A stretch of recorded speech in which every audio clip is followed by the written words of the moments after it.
அனைத்து ஆசிரியர் பெருமக்களுக்கும் இனிய மாலை வணக்கம். இது உங்கள் டீச்சர்ஸ் கேர். நம்ம யூஜிடிஆர்பி தேர்வுப்படி படிச்சுட்டு இருக்கோம். டிஆர்பி துறையிலிருந்து 7/1/2024 அன்று டிஆர்பி யூஜிடிஆர்பிக்கான தேர்வு திட்டமிட்டபடி நடைபெறும். வினாத்தாள்கள் வழங்கப்பட்டு ஓஎம்ஆர் பேஸ்டு, உங்களுக்கு கம்ப்யூட்டர் பேஸ்டு இல்லாமல் ஓஎம்ஆர் பேஸில் எக்ஸாம் நடக்கும்னு சொல்லியிருக்காங்க.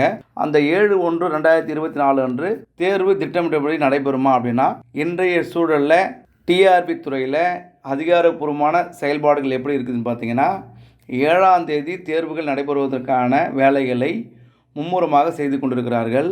இந்த 7ஆம் தேதி அன்று டிஎன்பிசி சம்பந்தமான துறை தேர்வோ அல்லது வேறு ஏதாவது ஒரு துறை தேர்வோ இருக்கக்கூடிய அந்த தேர்வு மையங்களை நீக்கிவிட்டு டிஆர்பி இந்த 7/1/2024 மட்டும் நடைபெறக்கூடிய இந்த யூஜிடிஆர்பிக்கான தேர்வு மையங்களை மட்டும் தேர்வு செய்து தற்சமயம் தகவல் பெறும்படி செயல்பாடு இருக்குது. இதை பற்றி என்னென்னா, அப்போ கண்டிப்பாக நடக்குமானா 100% அதுக்கான வேலைகளை அரசு அதிகாரிகள் சிறப்பாக செய்து கொண்டிருக்கிறார்கள்.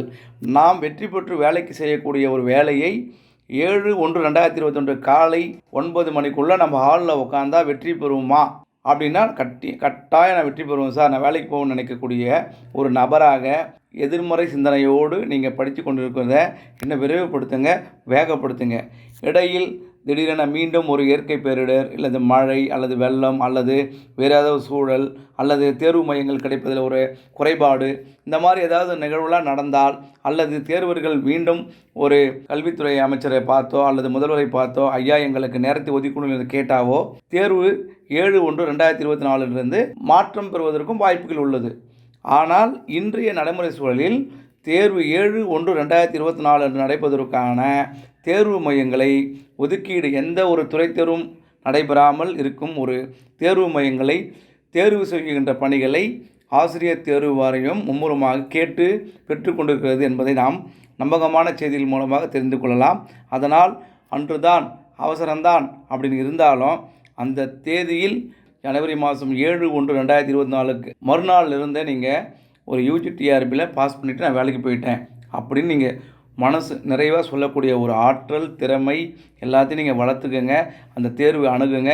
தேர்வை சரியான முறையில் எழுதக்கூடிய முதல் வேலைகளை மட்டும் மும்முரமாக செய்யுங்க. மற்றபடி நீங்கள் நம்மளிடம் ஃபோன் போட்டு நடக்குமா நடக்காதா, வருமா வராதா அப்படின்லாம் கேட்டுகிட்டு இருந்தால் அது நீங்கள் தகவல்களை சேகரிக்கக்கூடிய ஒரு வேலையை செய்து கொண்டிருக்கிற ஆளாக இருப்பீங்க. அதனால் அதை விட்டுடுங்க. அந்த 7ஆம் தேதி தான் தேர்வு. நான் முன்பே இது தான் சொல்லியிருக்கேன், இப்போயும் அதை தான் சொல்கிறேன். 7ஆம் தேதி தான் தேர்வு. இந்த தேர்வில் நான் 8ஆம் தேதியிலேருந்தே நான் வேலைக்கு போய்ட்டுன்ற மாதிரி ஒரு கான்ஃபிடென்ஷியல் லெவலை கூட்டிக்கிங்க. தொடர்ந்து படிங்க. ஸோ நிறைய பேர் டீச்சர்ஸ் கேட்குறாங்க, நிறைய புக்ஸ்லாம் வச்சுருப்பீங்க, நீங்கள் வீட்டிலேருந்தே கூட படிப்பீங்க. உங்களுக்கு ஏதாவது டிசிஏவில் ஒரே ஒரு புத்தகம் வேணும் சார், 2 புத்தகம் போதும் சார், எனக்கு ஆன்லைனில் டெஸ்ட்டு மட்டும் வேணும் சார், நான் கூட ஏதாவது ஒன்றை கூட நீங்கள் பெற்றுக்கொள்ளலாம். ஆனால் உங்கள் வெற்றிக்கு இட்டுச் செல்லக்கூடிய முழு அளவிற்கு உங்களுக்கு உத்தரவாதம் அளிக்கிறோம். நீங்கள் 7/1/2024 அன்று தேர்வு நடைபெறும். அந்த தேர்வில் நான் வெற்றி பெற்று பணிக்கு செல்வேன் என்ற முழக்கத்தோடு, தொடர் முயற்சியோடு, விடாமுயற்சியோடு நீங்கள் படித்து கொண்டிருங்கள். படித்து தேர்வு எழுதி வெற்றி பெற்று அனைவருமே பணிக்கு செல்ல வாய்ப்பு உள்ளது. இடையில பிரேக்கப் பற்றி திங்க் பண்ணாதீங்க. உங்களுக்கு தேர்வு 7/1/2024 அன்று தான். அரசு எப்படி தேர்வு வைப்பதற்கு அந்த பணிகளை மும்முரமாக செயல்படுகிறதோ அதுபோல் நீங்கள் தேர்வு எழுதி வெற்றி பெறுவதற்கான மும்முரமான பணிகளை மட்டும் செய்ய வேண்டும் என்று டிசி இந்த நேரத்தில் அனைத்து தேர்வர்களுக்கும் ஆசிரியர் பெருமக்களும் கேட்டுக்கொள்கிறது. அதனால் தொடர்ந்து படியுங்கள். உங்களுடைய வெற்றி ஜனவரி புத்தாண்டில் போல உங்களுடைய வாழ்க்கையில் பிரகாசமாக அமையட்டும் என வாழ்த்தி விடைபெறுகிறேன் டீச்சர். நன்றி.